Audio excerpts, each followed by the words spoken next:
டார்வினின் பரிணாம வளர்ச்சிக் கொள்கை. டார்வின் தனது கொள்கையை வெளியிட்டது கடவுளை நம்பாத பலருக்கு மிகவும் சாதகமாக அமைந்தது. நைட்ரஜன், ஹைட்ரஜன், கார்பன் ஆகிய மூலப்பொருட்களில் இருந்து அமினோ அமிலங்கள் உருவாயின. அந்த மூலக்கூறுகள் ஏற்ற விதத்தில் ஒருங்கிணைந்து ஒரு செல் உயிரினம் தோன்றிற்று. அவை பரிணாம வளர்ச்சி அடைந்து பல உயிரினங்களாக உருவானது.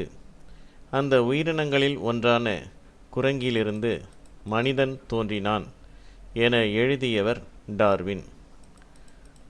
ஆரிஜின் ஆஃப் ஸ்பீஷீஸ் என்ற புத்தகத்தை எழுதி பரிணாமக் கொள்கையை நிரூபிக்க முயன்ற டார்வின் இறுதியில் தோல்வியுற்றார். தனது புத்தகத்தில் 6ஆம் அதிகாரத்தில் அவர் கீழ்காணுமாறு கூறியுள்ளார். இந்த புத்தகத்தை வாசிப்போருக்கு இதுவரை பல சந்தேகங்கள் தோன்றியிருக்கும்.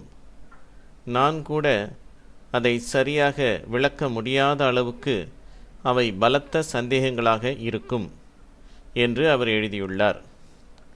மேலும் டார்வின் தன் புத்தகத்தில் ஏறக்குறைய 800 முறை "let us assume", "we may well suppose", அதாவது நாம் இவ்வாறு ஊகிக்கலாம் என்ற பதங்களை உபயோகித்துள்ளார். தான் இறக்கும் முன்பு தான் எழுதியது சரிதானா என்று எனக்கு தெரியாது என அவரே கூறியுள்ளார். இந்த டார்வின் கொள்கை அதிக சந்தேகங்களுக்கு இடமான கொள்கையாக இருக்கிறது. ஆனாலும் கூட இந்த சந்தேகங்களையெல்லாம் மறைத்து அதை முழுமையான அறிவியலாக பல பாடப்புத்தகங்களிலே இன்று தரப்பட்டுள்ளது.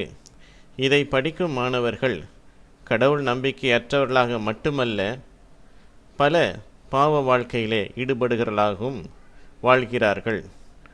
அவருடைய மொராலிட்டி, ஒழுக்கமும் இதனாலே கெட்டுக்கொண்டிருக்கிறது. அவர்களை எச்சரிக்கும்படியாகவே இந்த வீடியோவை நாங்கள் அப்லோட் செய்துள்ளோம். நன்றி. இப்படிக்கு எட்வின்.